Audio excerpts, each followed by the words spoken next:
At the risk of losing the viewers at this point, dare I say it was a pretty normal week? How's it going, y'all? Aiden Anderson here with the Moscow Minutes. After a few weeks with relatively light agendas, this week the Moscow City Council had returned to the status quo. Let's take a look. After a round of mayoral appointments to various city commissions, the city heard public comment from two individuals. Nancy Tribble highlighted an issue with litter and trash along Palouse River Drive and offered the council her suggestions for possible solutions. Tim Park reminded the council of his concerns about the yard waste transfer station, which he spoke about at a previous meeting. Aaron Johnson and Megan Cherry spoke next, delivering the Moscow Arts Commission report on their past year of activities. Highlights include a sharp increase in their commission's volunteer hours, the 15th annual Palouse Plein Air event, and new public art, including the mural for the city water building. They ended with a reminder about the upcoming Art Walk season finale and a word of thanks for those who support local artists. The council then turned their attention to Paige Collins, who delivered an update from Coast Transportation. COAST, which I believe stands for Council on Aging Senior Transportation, has submitted a regional transport grant with the state of Washington for a new route between Colfax, Pullman, and Moscow. The plan is such that the route will be potentially available by July and fully funded, though no contract has yet been drawn.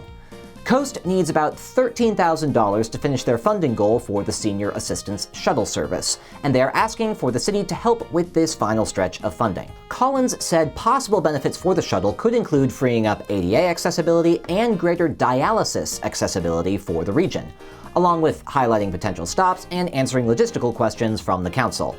She ended by highlighting the funding deadline in May and asking for council input. While no official decision was made at this meeting, the mayor did ask for additional data sheets to work with as the city makes a decision on whether to lend their support or not. Police Chief Anthony Dollinger delivered the next item, which was a series of updates to the Mutual Assistance Compact between the City of Moscow and the City of Lewiston.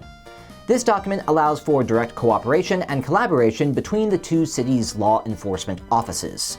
The updates include new physical addresses for the police departments and new terms and renewals for the compact itself. As such, it was quickly approved unanimously by the council. This next item was a little interesting. Alyssa Anderson of city staff presented a request for a retroactive approval of a grant agreement with the Leary Firefighters Foundation. The city applied for this grant as a long shot to get new extraction equipment for the fire department, and they received a grant award in the amount of roughly $28,000. However, they didn't get a chance to bring it before council ahead of time, like they would do normally, hence the retroactive approval request. With everything already said and done, the council approved this item unanimously as well. With the action items complete, the council turned to reports, where each member of the council gives an update on what they've been up to recently. The main highlight here is that a number of the councilors were down in Boise the week before for an Association of Idaho Cities, or AIC, meeting. During this time, they were able to meet with the state legislatures and discuss issues and policy that impacts local municipalities like the city of Moscow. While the council didn't go into much detail at their Monday meeting, Councilor Bryce Blankenship discussed details of his time in Boise in an Instagram post. In this post, Blankenship expresses his frustration with workshops on a proposed state bill that is working to prohibit DEI on college campuses. He also expresses gratitude for his time with State Senator Melissa Wintrow for being a lone voice of dissent on this issue. As the state session continues, we're likely to learn more about how state law impacts local governments like Moscow, and we're likely to see the council express further opinions on such matters. That's all I got for you this week. It's nice to have a relatively calm set of meetings after the flurry of activity from earlier this year.